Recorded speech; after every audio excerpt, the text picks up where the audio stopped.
Hello everyone and welcome to the January Hangout. It's a beautiful sunny day here in London. No, it's not. It's dark, of course. And well, it was actually quite a nice day, a little bit chilly, but that's what you expect from January. But of course, it's still very dark here. But I kind of like January, gets a bad press. The JFBs, the January, February blues. But hey, January is a time when you can just have an excuse to sit indoors in front of the fire. You don't have to go out too much. Just eat nice food, have nice drinks, put your feet up, watch some chess, all that kind of stuff. So there we go. Now, greetings to everyone. I can see I've got loads of people here already from all over the world. I've already had greetings from Kolkata, from Baghdad. Fantastic. I've just been reading something about Baghdad. It's turning into a super city with over 10 million inhabitants. Fantastic.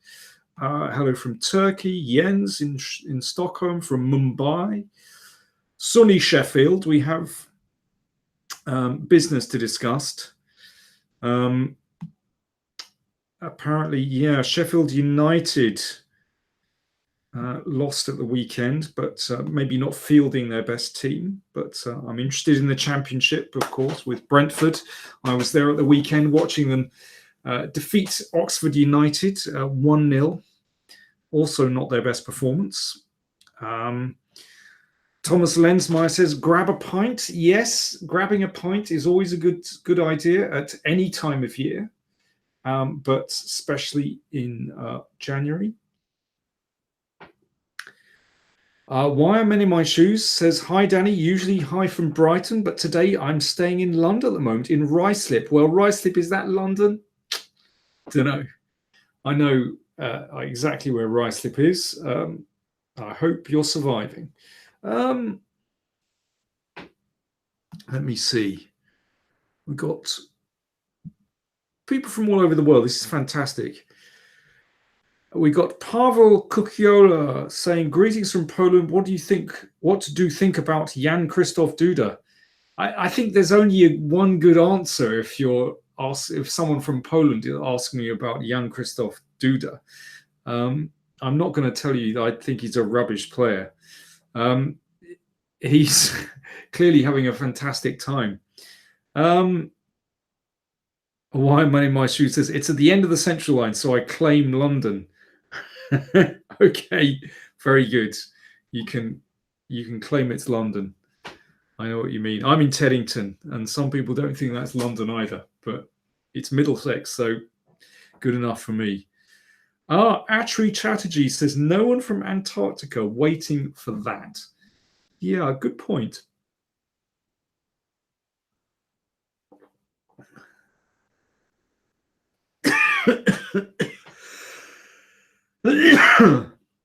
Mr. G says, I'd really like to analyze some Alekhine defense games. I've been fairly lucky with them so far.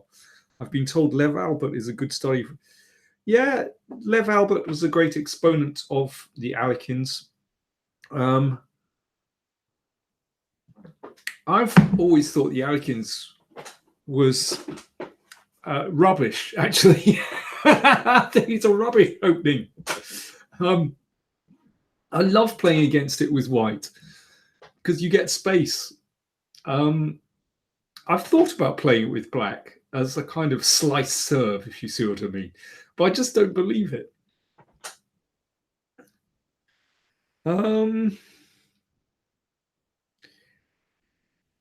Tim Worrell, hi there, how are you doing? Says, did you like it that Magnus followed one of your games in the Sveshnikov in the World Rapid? I didn't see that, actually. I'll have to check that out. Is that true? My goodness, I'll have to look at that. But I used to play the Sveshnikov, and yeah, it was great fun. Okay, Pajiohovati asks, which is more rubbish, Alekhines or Pitt's defense? This is great. We've got the night off to a good start. Which is more rubbish, the Alekhines or the Pitts? That's a tough one. I'd say the Alekhines is more rubbish than the Pitts. We've got lots of funny questions. Listen, before I take any more questions, because I can see we're off to a cracking start here. I want to show you some chess.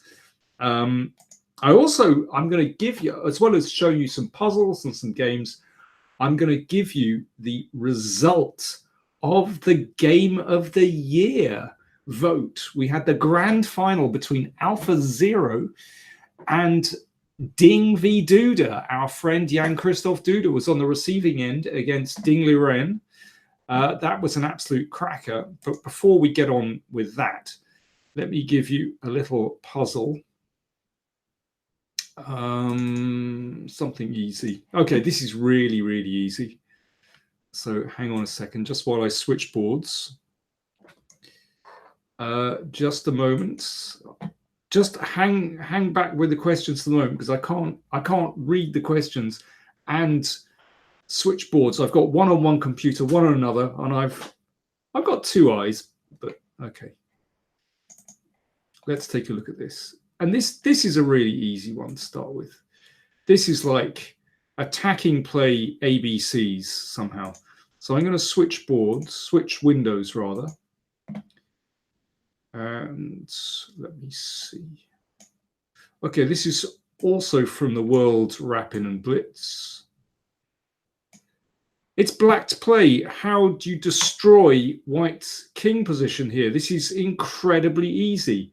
Just a little bit of calculation is involved. Yes, says Thomas Linzmeyer. He's all a tingle for the result of the vote. Pagiohovati says, I voted for Ding. Hope he won. Stefan says, hi from France. Well, I'm going to award a big round of applause to anyone that writes out a whole variation. Not just the first move, because obviously knight takes g2. Hang on, let me just get to my keyboard. I'm surrounded by keyboards and machines and all kinds of other stuff. Hang on, let's move that. Knight takes g2 is an obvious first move, but I'd like you to write out a whole variation, because otherwise it's just kick and run chess.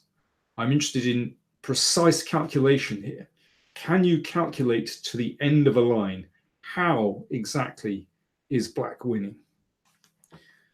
And while you're thinking about that, I want a whole variation written out.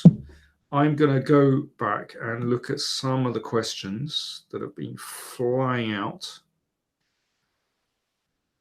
Snowy Krakow. Toronto, all over the world. From Bulent is in Istanbul. Greetings to you, Istanbul, one of my favorite cities I've ever been to. It's an extraordinary place. From Barco Zaletta is in New Zealand. Hamed is in Vancouver. We've got Toronto. Walter is greets from old Vienna. Ja, wunderbar, also freut mich.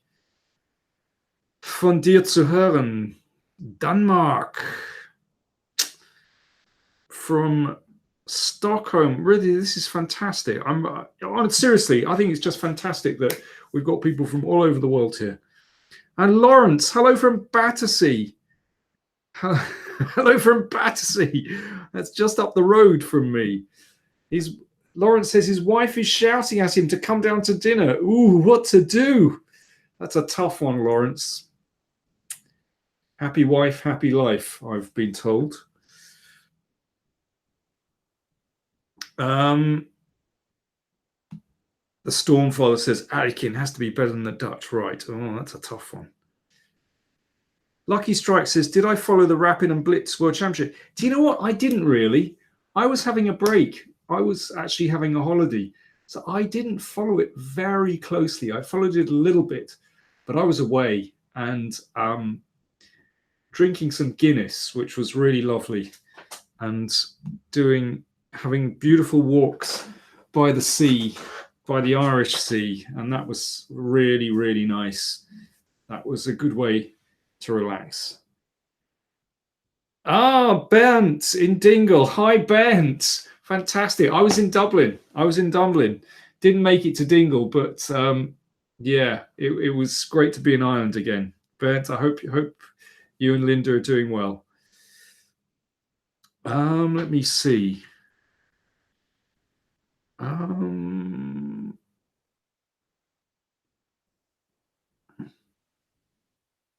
Yeah, we got some good variations here.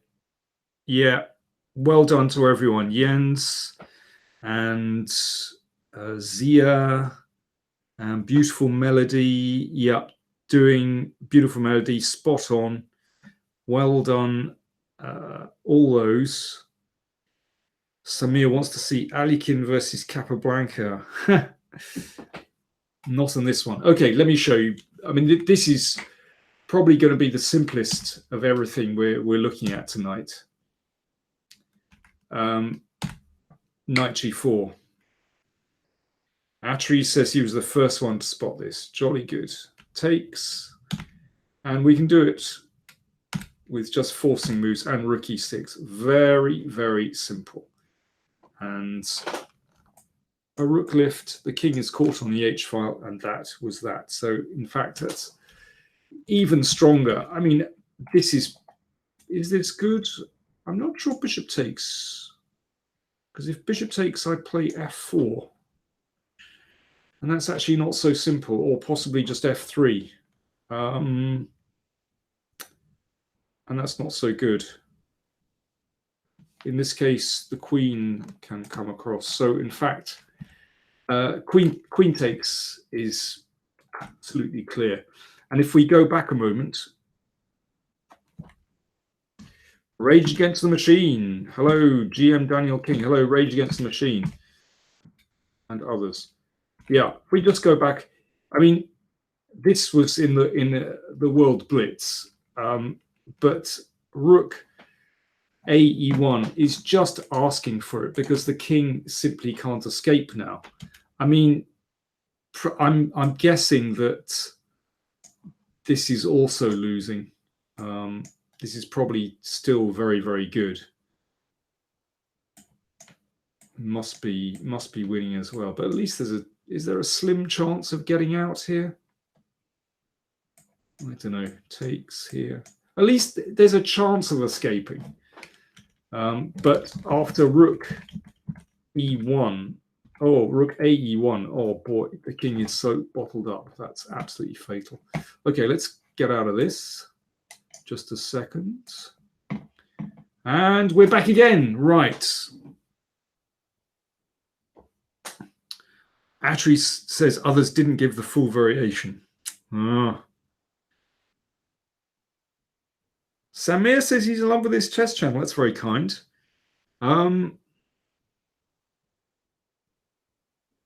Punitza Granatum says, hello, Daniel. Thank you for your content. Helped me improve a lot. Could you recommend a book to prepare openings in a vastly manner?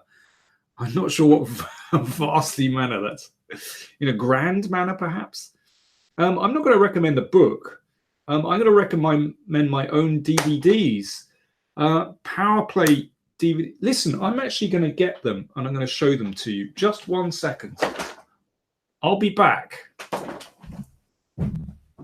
Just a moment, folks. Just a moment.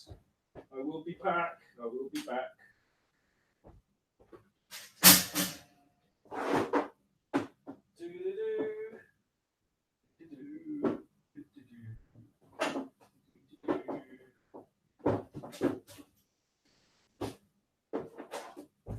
It's all gone very quiet. So I'm back. I'll be back. There you go. I disappeared for a moment. It's all action, this show. Okay, DVDs. Here we go. Because I'm always like recommending books, and hey, sometimes you've just got to blow your own trumpet. So here we go. You want a recommendation to prepare? I'm going to show you. Here we go. This is good. Attack with 1e4. That's great. If you want a repertoire for white with 1e4, that is the business. And that's part 2. Power Play 19. So Power Play 17 and 19. Just get them from the Chessbase shop. And if you're in India, you can get them much cheaper if you buy them from Chessbase India. That's my top tip for this evening. There we go. Tim says, book recommendation request. Drink for everyone. Yeah, absolutely. It's like tick the bingo card. It's ridiculous, isn't it? Synthcliff says, I got PowerPlay 26 for Christmas, but Vista Computer's too old to run it. Get a download then. Just get the download. Yeah, Leeds fan always says, looking different on the DVD cover. Yeah, there was a time when I had short hair for a very short period in my life. Tim Worrell says, all the books and videos say play an opening that suits your style. How do I find out what my style is? Does it really matter below a certain rating? That's an interesting one.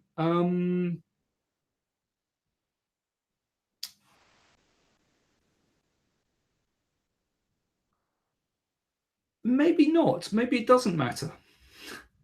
I mean, I think the best thing is to just try openings out.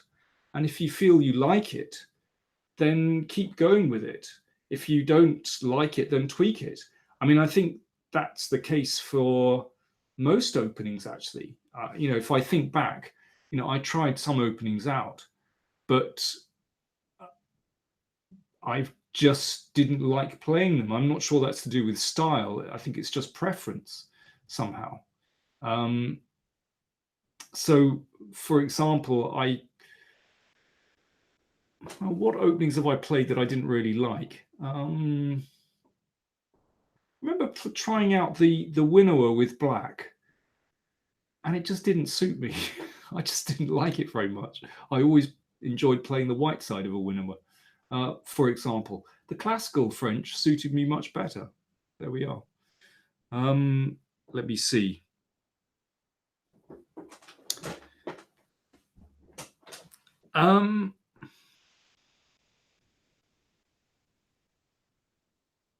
Why many of my shoes says, I got a PowerPlayChess t-shirt from the online shop. Will that help me play better chess too? I love the t-shirt, by the way.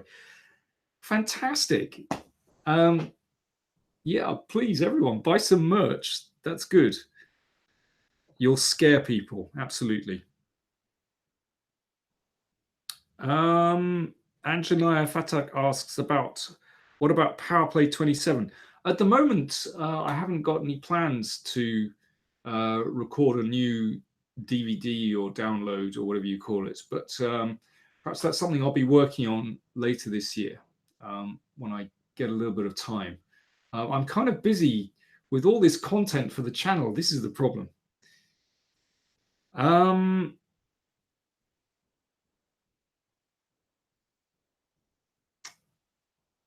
Let me see. Mr. G said, I tried to play a French style. All my pieces ran away. Oh, okay. That's just ridiculous. Okay, listen, let me give you another position before I take any more questions. So just a moment while I just change windows. Of course, I've lost everything. Let me see. Oh, this is nice. Once again, this is from the World Blitz.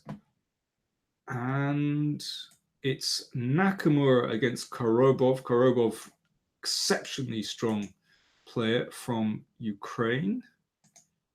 And here is the position. And it is Korobov to play. Black to play. How did Korobov win from this position?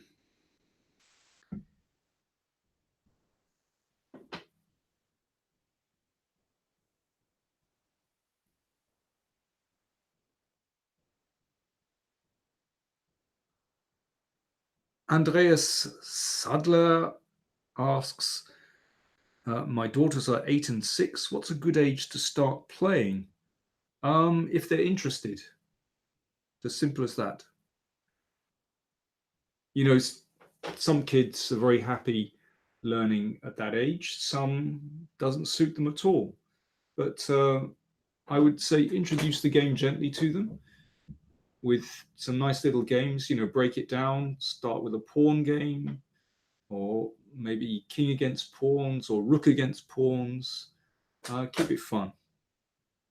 It's whether they have the concentration and desire somehow.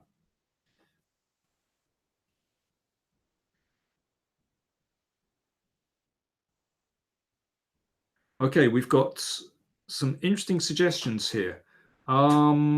We've got knight f4 has been suggested, with the idea takes and queen g4, but then if I interpose with the queen, I think that's a problem. So that's probably not so great. We've got pawn sacrifice suggesting rook d3. That's very interesting. And if knight takes, then I'd need a longer variation. Our Atri suggests, okay, that's interesting. Let's take a look. So rook d3, knight takes, queen f3, king g1, and knight f4. Oh, very nice. This is getting super flashy with threat of mate here and here. And if pawn takes, then rook, let me see, it's disappearing again. And rook f6. Well, that's really interesting. Can white stave off mate? Well, if I move this rook, that will help. I could also give up the queen. That's a thought.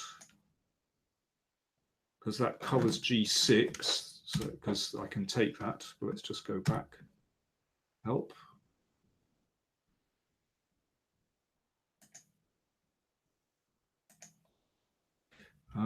Let me go back. So takes, and can white defend this position? Maybe. Don't know. Still looks rather dubious for white, but some chances to hang on there. And another chance to hang on would be, after rook f6, to move the rook away. Rook, let me see, rook where? Rook here? This does look very dubious for white. I suspect this is winning. Check, and knight d3.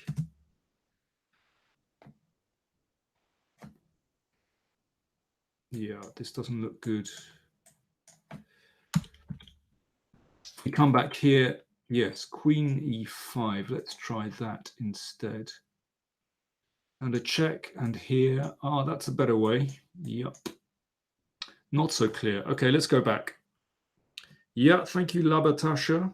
Yeah, I see your comment. I got there too. Okay, let's go back. So rook d3, not sure about rook d3. I think we can do better than that. Well, I know we can do better than that. I need to go back 1 second. I can see there are lots of other suggestions.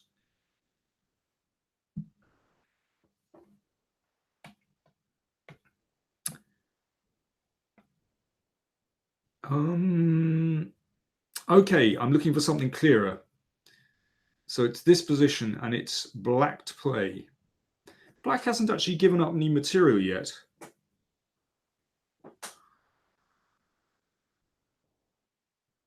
Split Rook says, please check the suggestion he made, which was here and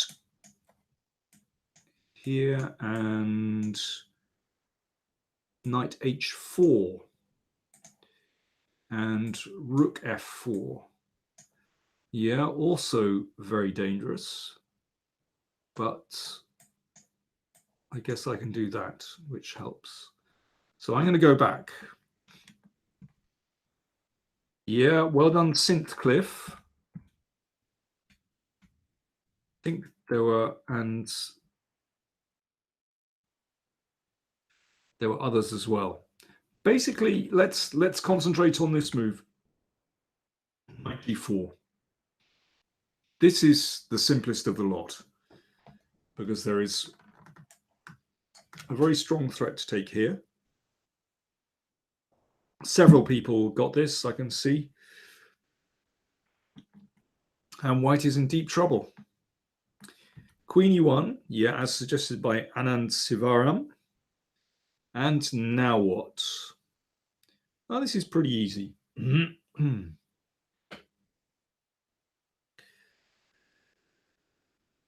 So over to you again. It is black to play.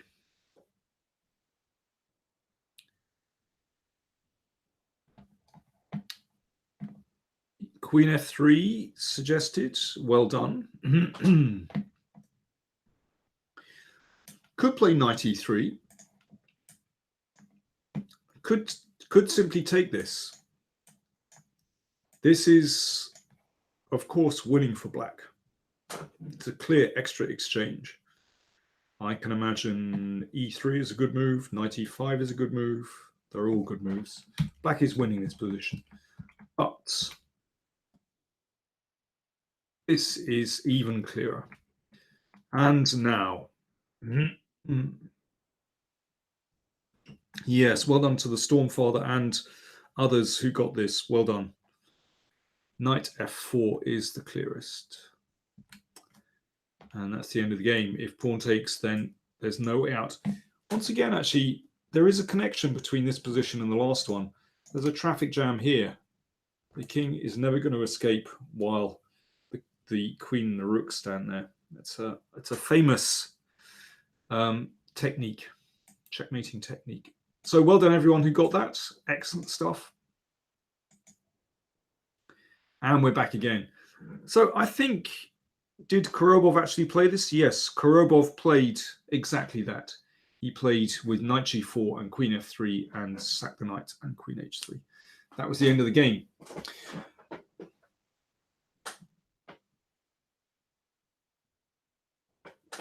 Ewan Wilson asks, hi, Mr. King. Sorry if you've been asked this before, but do you think the AlphaZero games will fundamentally change the way top players consider long-term sacrifices and less materialistic play? I'm not. I think it could have an effect. It could have an effect. I suspect. Well, I hope that some of the top players will use AlphaZero as inspiration. Remember, AlphaZero has not been made commercially available. It is not commercially available. I have to say this. So these players cannot use it for preparation. However, it might be an inspiration that some of the top players think to themselves, well, maybe it's worth re-examining some of these openings, such as the Madonian, the King's Indian, I don't know, perhaps, and looking at these lines and thinking, well, perhaps, it is worth looking at positions where I can simply give up material. However, I think in the short term, I don't think it's going to have that much effect, because in these elite tournaments, the most important thing is that you don't lose these games. You don't lose games. And that's why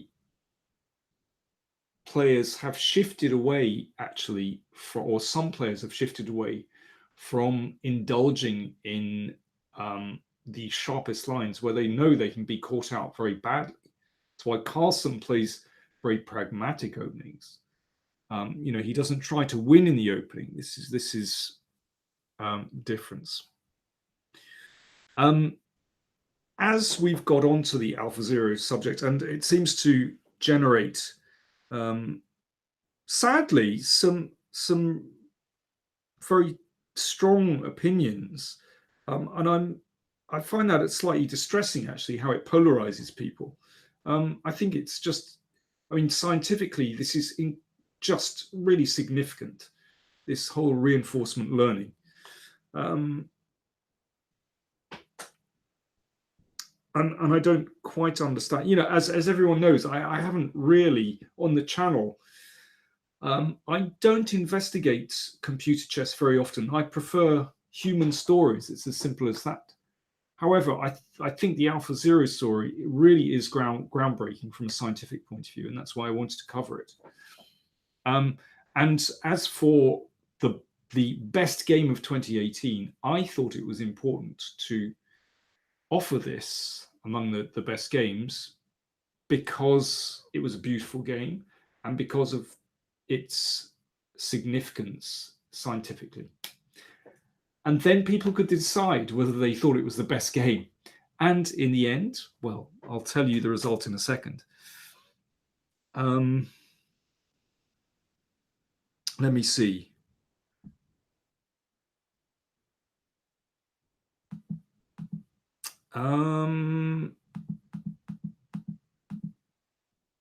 Sorry, let me just come down.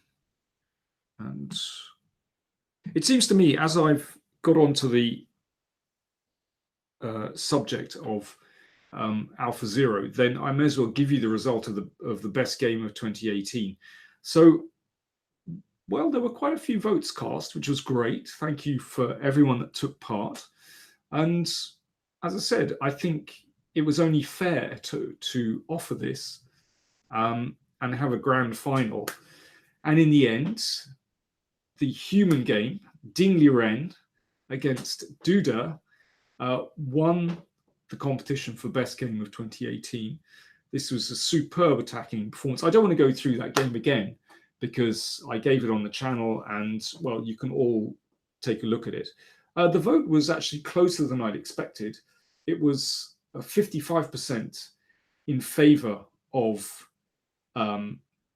Ding Liren, and obviously 45 for AlphaZero. But anyway, thanks everyone for casting their votes. There were over 1,100 votes cast in the end. So thank you for everyone for taking part. Let me see.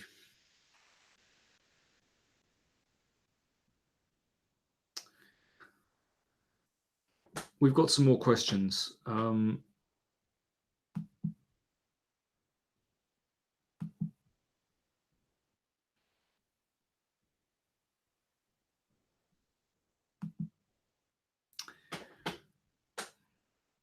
Tim Worrell asks, how do I develop an instinct for how long to spend on moves? I really use all my time in a game, yet play terrible moves with no idea that if I'd spent more time thinking, I might have seen a better one.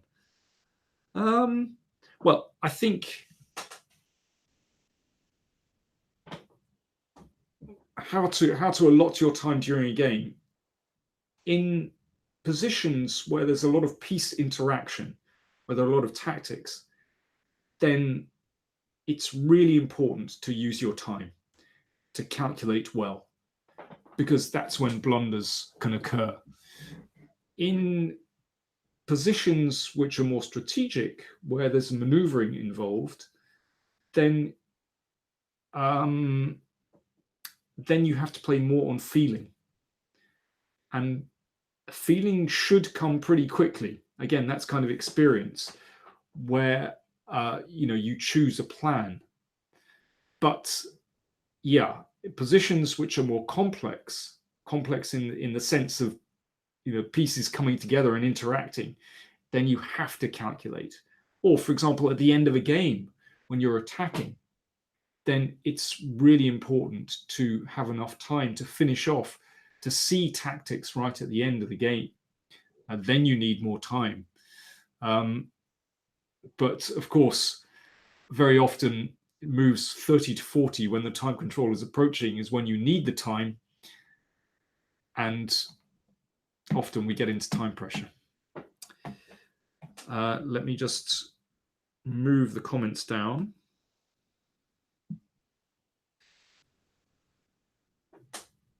I'm going to show you another position. Just a second, because there's been too much chat. and not enough chess. So just a moment while I sort out another position. Let me see. Oh, this is nice. Okay, just a moment, folks. I'm just going to switch windows and bring the next position on the board,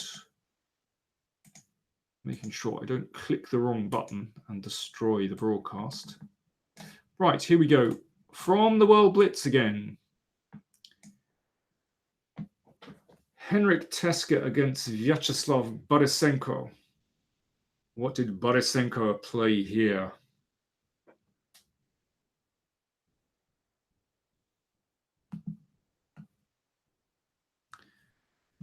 Pawn Sacrifice says this will be easy, lads.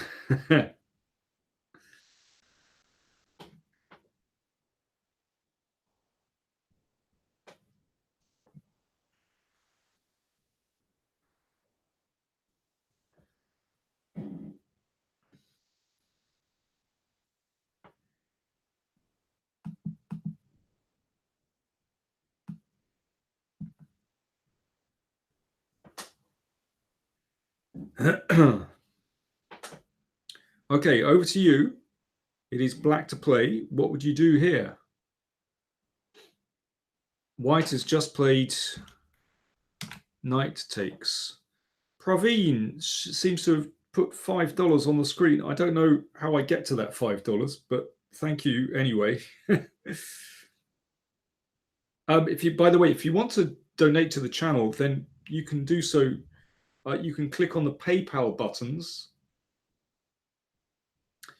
on the channel itself, or please go to patreon.com as well.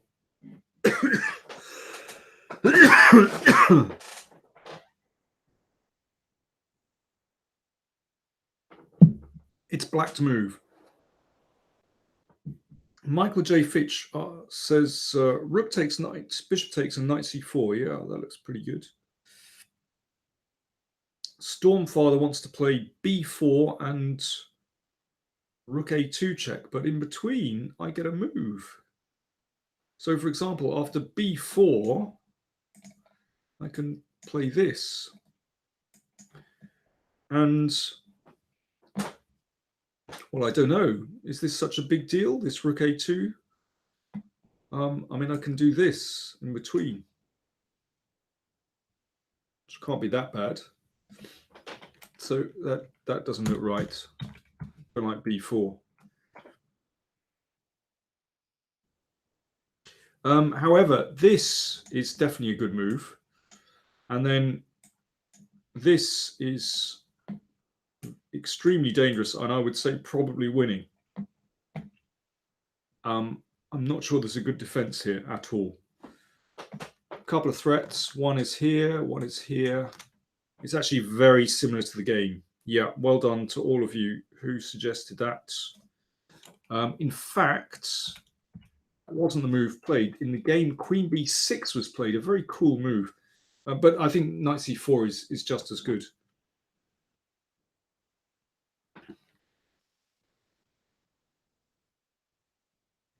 And in the game, well, there's simply no defense here. Bishop f3 was played, and then knight c4. Same difference. And then rook a1 mate. Pretty embarrassing. And if bishop e2, this is quite good fun.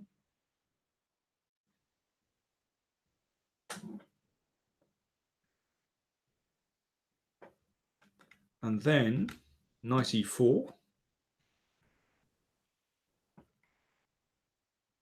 And if queen e1, then there's a really cute move. Queen c5, beautiful move actually. So exploiting this pin. And if rook a1, we take here. And it's going to be mate very soon. And black is getting in there. So let me see here. We give another check. I think we're going to get there soon enough. Hopefully. Let me see. I mess this up already? Another check. What am I doing here? These knights are getting in a tangle. Somebody help me out. Here.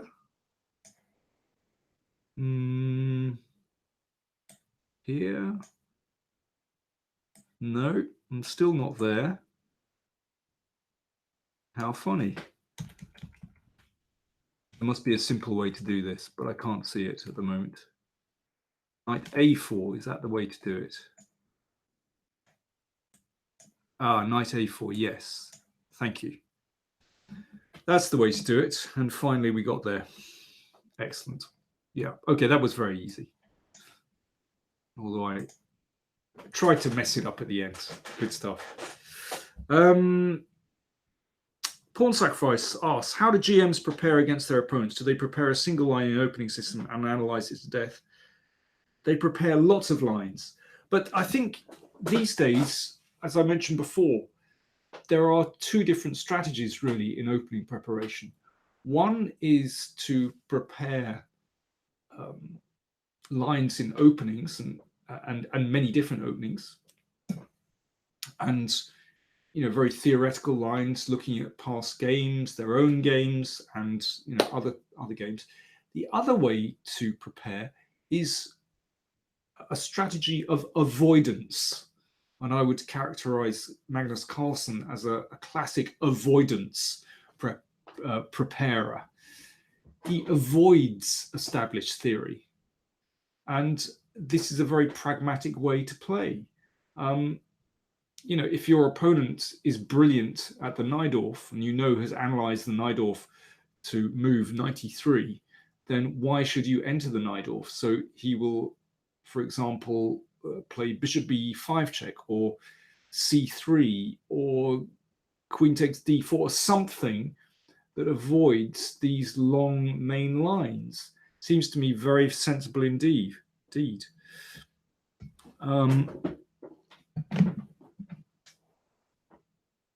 Rawand Hamid asks, can you tell me how to prepare for an important tournament in just 20 days? I would say have two opening systems, one with white and one with black. Make sure you know them very well. Or maybe, an answer against e4, an answer against d4 with black. With white, you could be more pragmatic.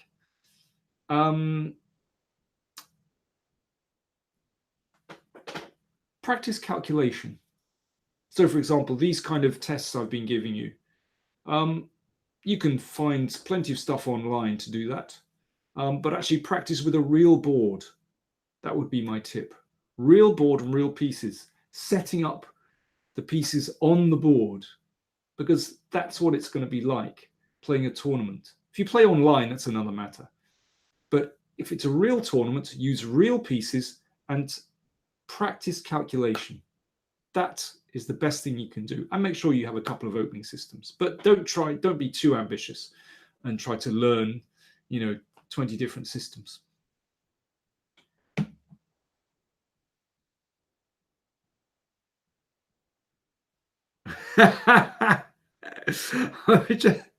Tim Worrell asks, why are so many GMs scruffy and unkempt? I'm combing my hair at the moment. I blagged my way into the VIP room at the London Chess Classic once, and other than a few, e.g. damn, thank you, you rescue yourself, you're there, it looked like Mr. Payne was doing outreach for the homeless. a bit harsh. And I've certainly have my scruffy moments. I'm not clean shaven today, as I usually am. I would like to add. Well, I think the chess world is one where you can be yourself, and you don't need to always wear a suit and a tie. Well, I'm not wearing a suit and tie today. I am wearing a clean sweatshirt and a clean t-shirt underneath, I should add. But I'm relaxing at the moment, so I'm not in my full gear. it's what you feel most comfortable in. And a lot of chess players don't feel very comfortable wearing, for example, a suit and a tie. Personally, I quite like wearing a suit, but it's not for everyone. But yeah, you don't need to, basically. Um, for me, that's kind of the attraction of being in the it's the attraction of being in the chess world, that people can be themselves, but also something that I have to admit I get very frustrated with as well. And sometimes I do think, yeah, smarten up, because I think the chess world has to look outside and see how the real world actually sees the chess world. And yeah, smartening up a bit. I'm going to say it with kind of a gentle voice. Sometimes I think it might be a good idea to do that.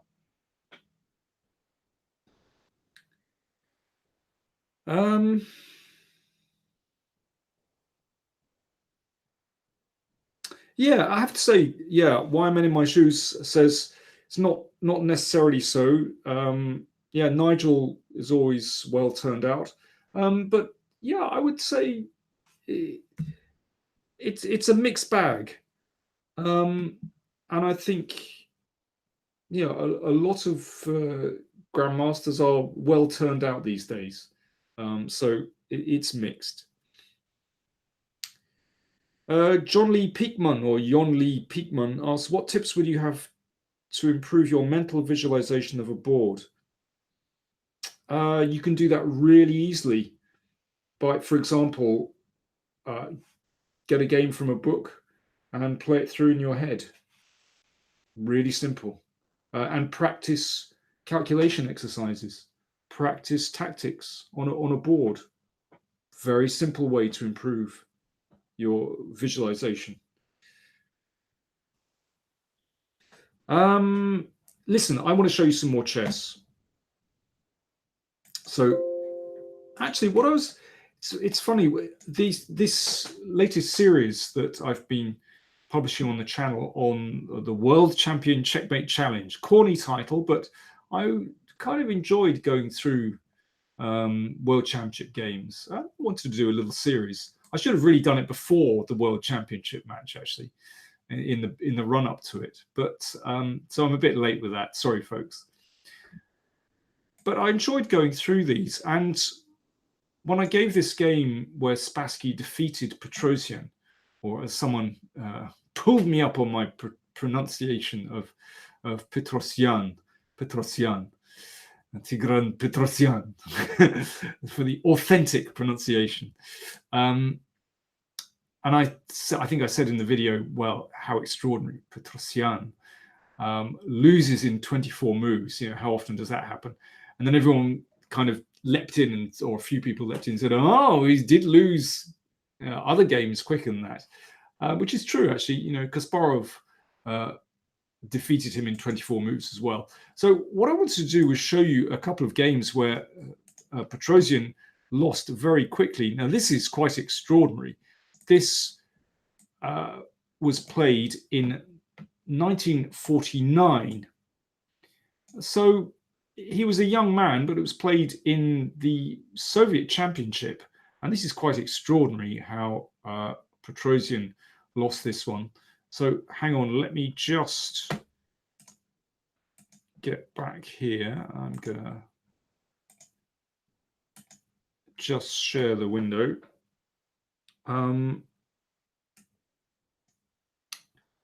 Hopefully you can see this. There we go.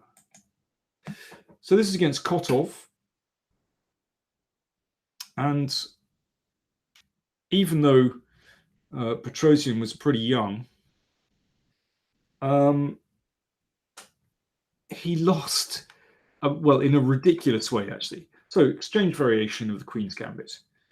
A very respectable opening variation for both sides.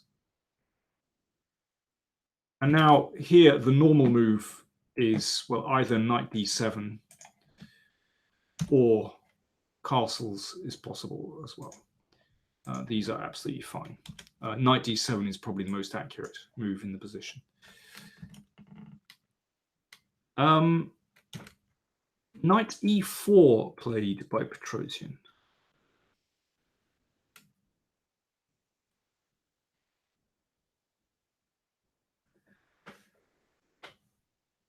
Okay, so it's white play. What would you do if you were white? White play.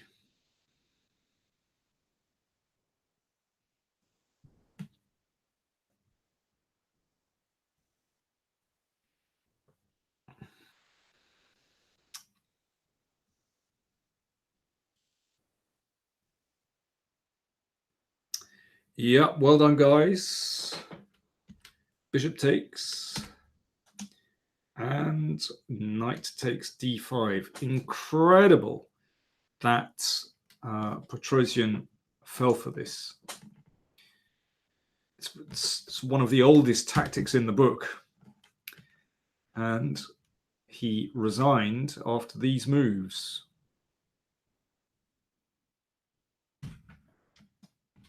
He resigned here as he is 2 pawns down. Incredibly, when I looked this up on the database, in fact, this has been played several times before.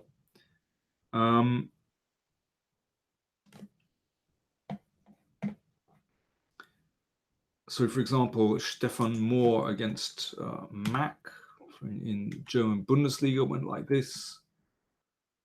And white went into an endgame 2 pawns up, and that's actually a safe move because black can't get the rooks over quickly enough. And white was 2 pawns up and won very quickly. So there you go. Petrosian lost in 13 moves. Extraordinary.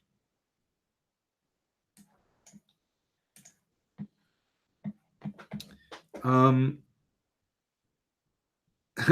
says he played that rubbish in the Bunratty Masters with black and won. Fantastic. Wonderful stuff. Against Sabrina Chavanes. Oh boy. Well done, Bernd. Excellent. Let me show you another game by Petrosian where he lost very quick. This is just for fun. I just thought this would be amusing to show you games where he lost very quickly. So this one he lost in 15 moves. And this is in 1964 when Petrosian was world champion. Can you believe it? World champion losing in 15 moves. Just let me show you this one. One moment while I switch. Here we go. So this is against Libazon. It's a French. There you go. And it's the winner. Dreadful opening. As Fischer wrote in my 60 memorable games, I may yet be forced to admit that the winner, or did he say the winner or the French? I don't know. Anyway, he was referring to the winner.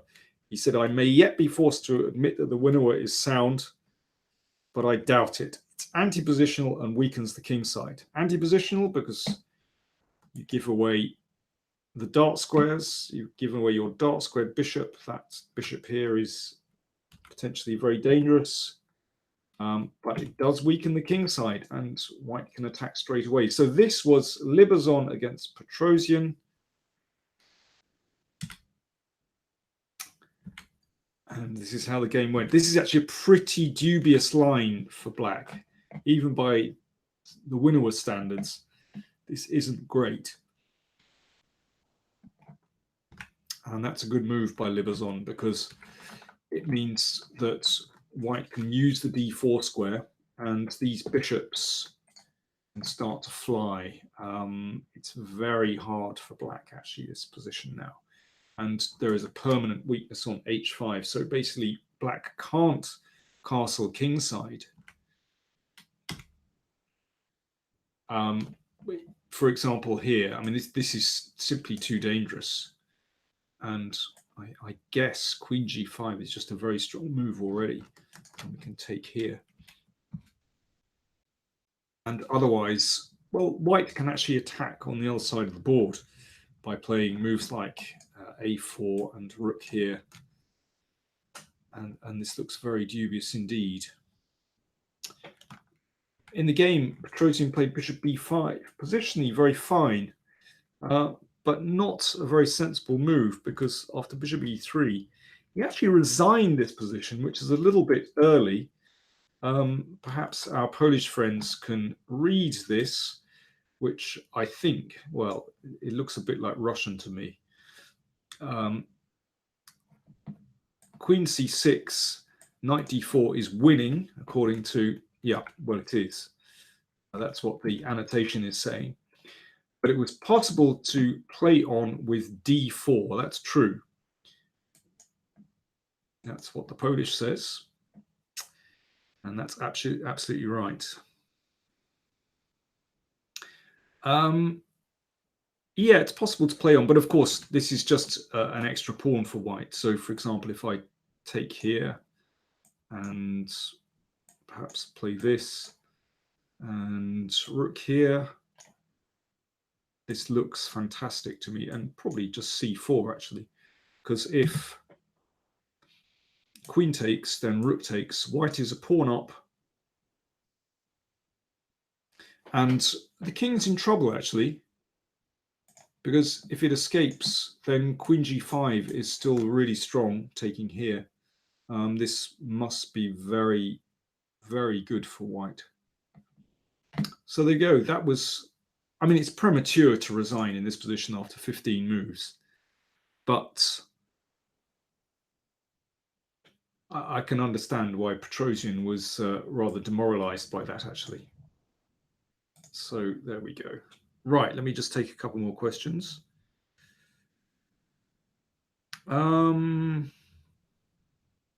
Split Rooks asks, please make a DVD on the Sveshnikov. Don't think so. I moved from the Sveshnikov to the Najdorf.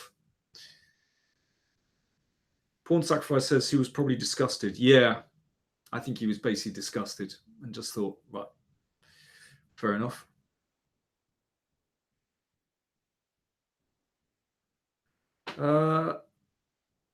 Angel Collins or Angel Collins asks how to know what do you play exactly, because the eco won't match, and if you think the Carlsbad pawn formation is the most popular. What? So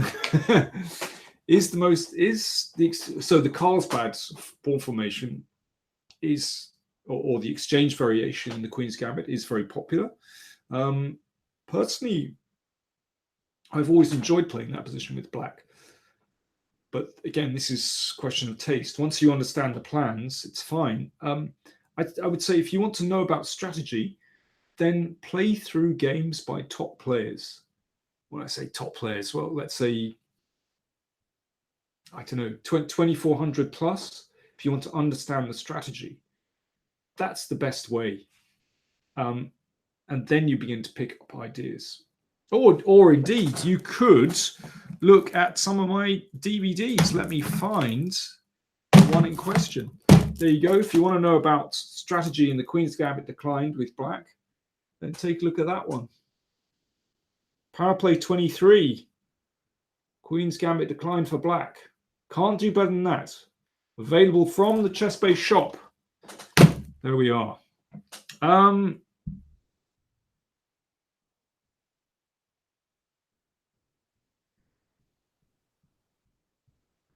Yeah, Jens Peterson says he hates it when GMs resign early. It may be obvious for them, but unfriendly to mortal viewers. Yeah, I'm a fan of what Larson said. You should only resign when the weakest player in the tournament hall understands why you've resigned. But then again, some guys get criticized for playing onto the bitter end, so you can't win. I can understand why Petrosian resigned, because he was just disgusted.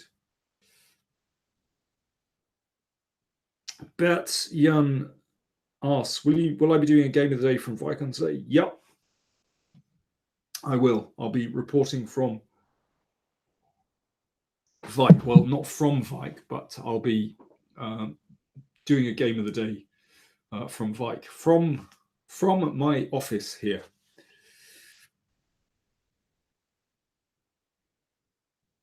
Shumeng Wang says, could you give me some advice on learning German? I'm trying to impress someone. Would that be a lady by any chance? Oh, it could be a man. I don't know. Whatever your preference. Um, learning German. Oh boy. I tell you what. I'll give you some advice. There is a really good site where you can and I can't remember what it's called now. Well, you'll find lots of stuff on learning German. Just look online. Practice. Uh, when you learn another language, don't be afraid to sound like an idiot. What I really like about learning foreign languages is that it gives you an opportunity to act. So if you're speaking French, well, impersonate a Frenchman. If you're speaking German, impersonate a German. So if I'm my French is poor, I should say that. But if I'm speaking French, I put on a French persona. I can do this a lot. Je sais pas, moi je parle un petit peu en français. Mais, oh. So just trying to impersonate them. So if I'm speaking French, then I put on this accent, like that, basically. So you've got to be an actor. That would be my advice. There you go.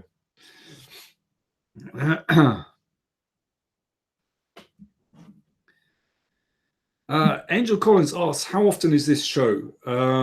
Once a month, basically. And I should say that this show only happens because of my patrons who contribute via patreon.com and those contributing via PayPal as well. Jonas says he gained 130 rating points in the last 6 months. I made him a better player. Jonas, that's really kind. Thank you for saying that. I'm glad.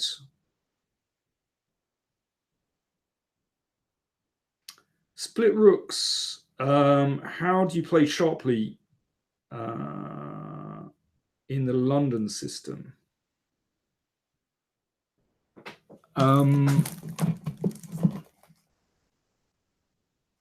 I don't have it to hand actually, but if you want to check out my DVD on the London system, against the London system, PowerPlay 25. That's what you need. Check out the Chess Base shop. Atri Chatterjee is giving me a hard time. He said, "Where is the Kramnik checkmate as said in the description?" Do you mean in the World Champion Checkmate Challenge? It finished with a checkmate.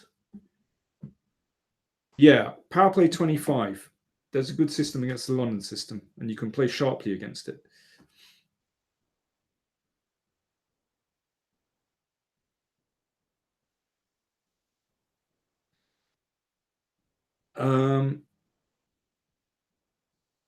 Let me see. The Stormfather says, "What's your take on the Italian accent? Surely it can't be worse than Steven Seagal's." Atri Chatterjee says, "The Patreon description." I don't know what you mean. I'm sorry.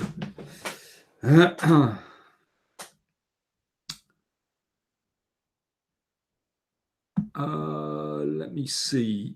Am I going to finish with one last? Do you know what?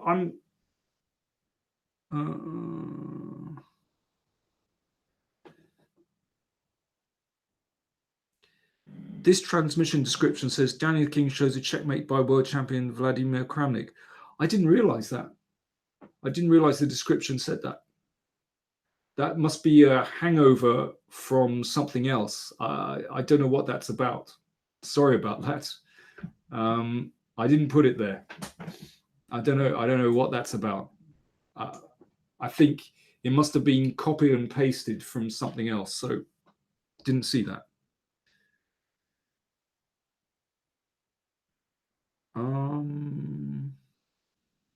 Lots of questions here.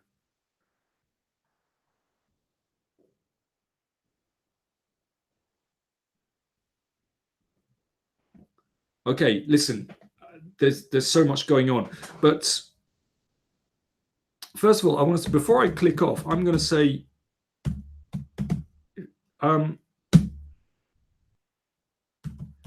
the only reason that this channel keeps going is because of my supporters on PowerPlayChess and also those that contribute via PayPal. So this is the commercial break now, but this isn't just a commercial break. Basically, I put so many hours into this, and I can only do that because people contribute and support the channel. So thank you to everyone that does that. But if you want to support this channel and want to keep it going, we need to grow to survive. So please consider supporting us. You can make a one-off donation on PayPal, hit the buttons. You can also make a monthly contribution on PayPal. You'll see that. And on patreon.com, you get rewards, you get extra videos, newsletter, you get access to an opening playlist, for example, if you contribute $10 or more per month. There's all kinds of stuff there. So please do check it out. Atri Chatterjee says, instead of contributing by Patreon, is it fine to buy your DVDs? Please do. If you're in India, then buy from ChessBase India. You get it's cheaper if you buy through ChessBase India. You can only do that if you're in India.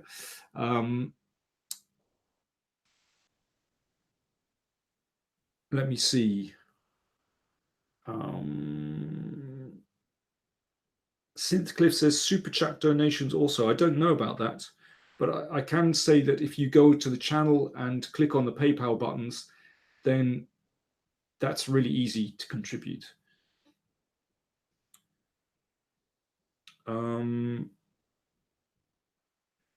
Sacrifice asks, how much does ChessBase take from the DVD producers? I get a very, very small commission for each DVD that is sold. It's only small, but it all helps. Let me see. Synthcliff says I got $5 today. Thank you very much, Synthcliff. Appreciate it. Anjanaya Fatak asks, DVD on E4, E5 with black? Nope. I won't be doing that. Not my thing. Najdorf. That's what I recommend. Thing is, my recommendations, I like to recommend openings that I've played myself, that I feel really comfortable with. And I've never played E4, E5 with black. And I don't feel that in my heart of hearts that I could recommend that kind of faithfully, because I've never played it. I've only played the white side of the Spanish. I've never in my entire career played the black side of it. I'm serious.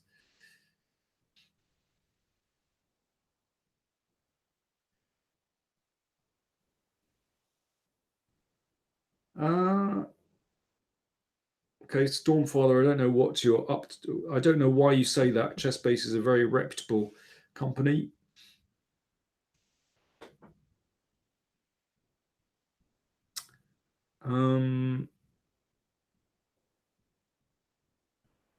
Force Majeure, there is great commentary on top tournaments from loads of different sites. So I'm not quite sure what you mean by that, actually. There is great live commentary from so many different sources. Just look around.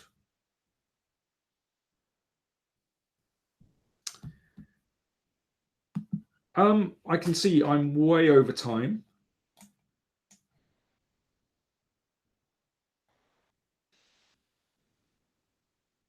But maybe I should finish with one last bit of chess. Let me see.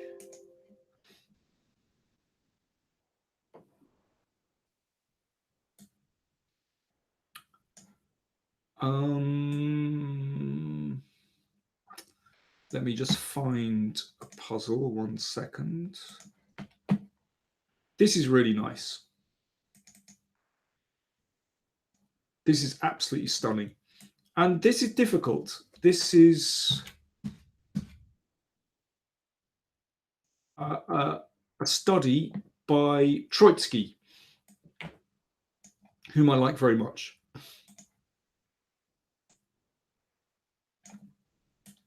And this is tricky, but I'm going to show it to you anyway. Just a moment. White to play and win. If you want to improve your calculation, then have a go at this.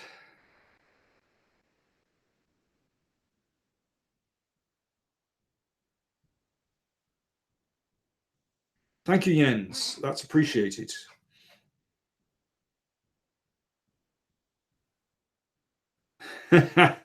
No one mentioned the poster. It's true. It is obscured this time, however.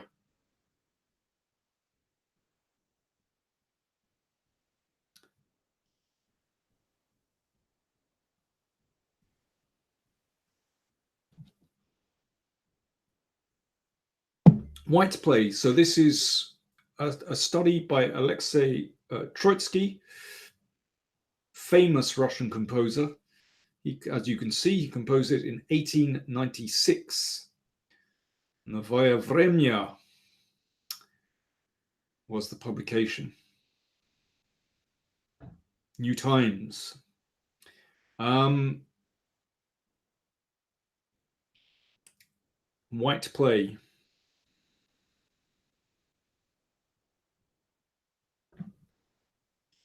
How does white win from this position? So, I mean, this is pretty remarkable that white has a rook and a knight against the queen. And white's king is somewhat exposed. And yet, well, what happens? How should white play in this position? This is really difficult.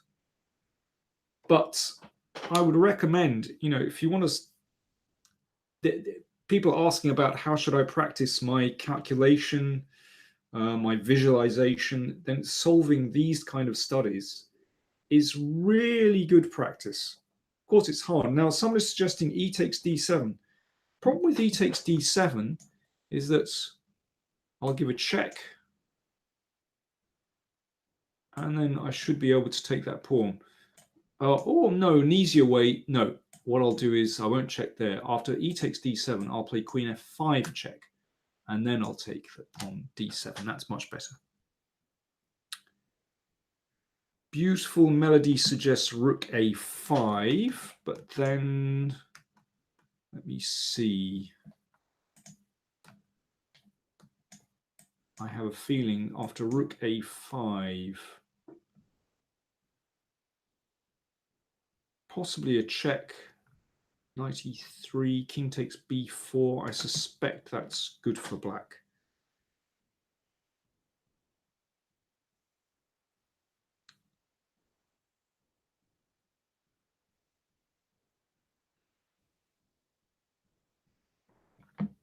Yeah, rook a5. I guess I can just take that pawn. Okay, I'm going to give you the first move. And black has to take this.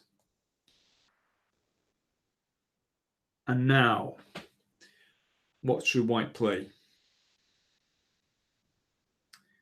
See, I can see George Manasakis is saying maybe e7, then knight e3 check. Of course, it's not enough to think like that. You would have to calculate to the very end. But I'm going to go with you anyway. And here there is a problem. Because if king, let's go through all the different moves. So king here, we've got check. King here, we've got a check. King here, we've got a check. So king b5 necessary.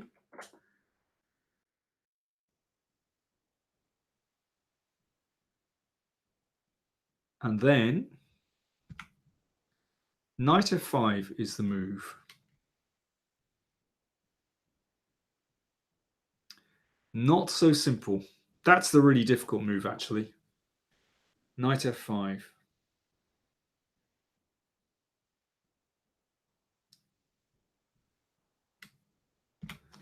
Yeah, c4 wouldn't do, because I can play king c6. And the same goes with rook a5 check. Knight f5 is the only move to win. I mean, this is brilliant. Let's say queen here. Well, if queen f7, then we give a check. It's interesting. The queen is dominated. If queen here, then we've got this one. And queen e6 is also a knight fork. So queen here. And now, if queen e4, yeah, I've gone through that one. Then we've got knight d6. Queen e5. And then rook a5 check. Now, white still has to be careful in this position, but this is actually winning. So, for example, here, and actually, white can win this. Well, I won't go any further, but let's have an actual replay. There are various other moves, but e7 is the only move to win. And then, for me, the star move here, let's just go through this, is knight f5. I think that's a really surprising move. And black has no defense in this position. Very beautiful. Okay. I think I'm going to leave it there. Thanks, everyone, for tuning in. I can see still lots of people out there, but I'm going to leave it there. If you're not a subscriber to the channel, then please do click on the subscribe button. It's free to subscribe. And if you click on the bell afterwards, then it's means you get instant notifications when I post a new video. And if you haven't supported the channel, I'm going to say it again, please click on the PayPal button on the channel, and you can make a one-off donation or you can make a monthly contribution. I would really appreciate that. There are actually two of us that work on this channel. I provide the content, and my technical partner uploads and edits and does all kinds of techie things. And we would really appreciate it if you supported the channel. We have to grow to survive, basically. So check out PayPal, and do check out patreon.com, PowerPlayChess. I've given the link already. I'm going to give it again, patreon.com/PowerPlayChess. Do check that out. And you get rewards for how much you contribute per month. Often, you can simply watch videos in advance without adverts. I know some people don't like adverts, but listen, that's another way that gives us some income. We have to do that.